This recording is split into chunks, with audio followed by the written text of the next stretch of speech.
I've been attached with the feeling of now waking up with you by my side.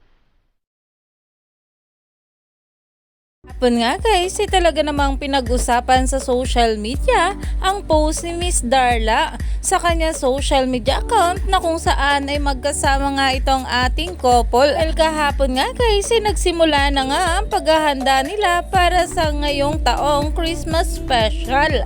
At talaga namang itong ating couple ay umagaw pansin nga ang kanilang bawat halawan na kung saan ay makikita nga sa larawan na talagang itong ating couple ay magkamukhang magkamukha na at talagang ito nga raw nagiging magkamukha na ang magjowa na ayon pa nga sa mga bula. Grabe Donbel visuals, magkamukha na po talaga sila. So excited for their performance on Christmas special #Donbel dahil talaga namang itong ating Donnie at Belle ay for the handa na nga patungkol dito, kaya naman ang mga Bablis ay naghahanda na nga rin para suportahan itong ating couple sa darating na Christmas special.